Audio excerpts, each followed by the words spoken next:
Pâques. Ce matin-là, les femmes étaient tristes. Elles allaient embaumer un cadavre. Mais Jésus, tu es ressuscité.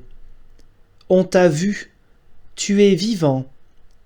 Les femmes ont vu le Seigneur vivant. Leur tristesse s'est changée en joie. La résurrection est pour elles une joyeuse surprise. Ce matin-là, les disciples avaient peur. Ils pensaient que, pour Jésus, c'était fini. Mais Seigneur, tu es ressuscité. On t'a vu. Tu es vivant.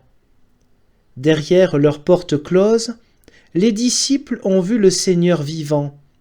Leur peur s'est changée en courage. La résurrection anéantit la peur. Ce matin-là, 2 disciples sont retournés, découragés, à Emmaüs. Ils avaient perdu tout espoir. Mais, ô gourou divin, tu es ressuscité. On t'a vu. Tu es vivant. Dans la fraction du pain, les disciples ont reconnu le Seigneur vivant.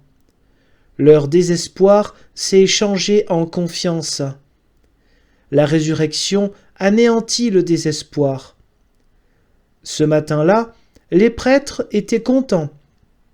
Jésus était mort, ils en étaient certains. Mais Seigneur, tu es ressuscité. On t'a vu. Tu es vivant.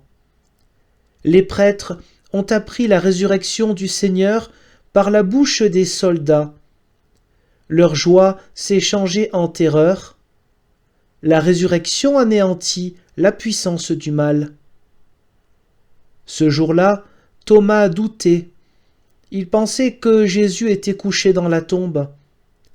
Mais mon Seigneur et mon Dieu, tu es ressuscité.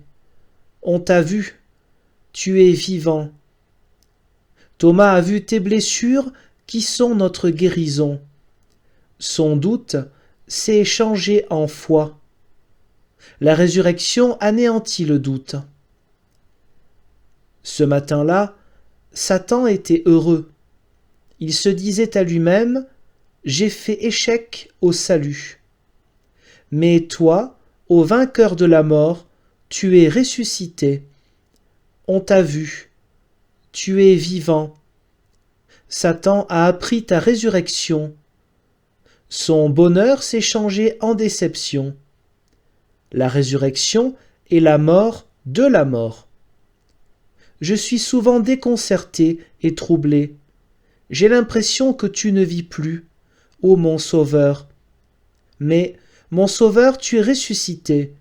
On t'a vu. Tu es vivant. J'entends une voix qui me dit « Ton Sauveur vit ».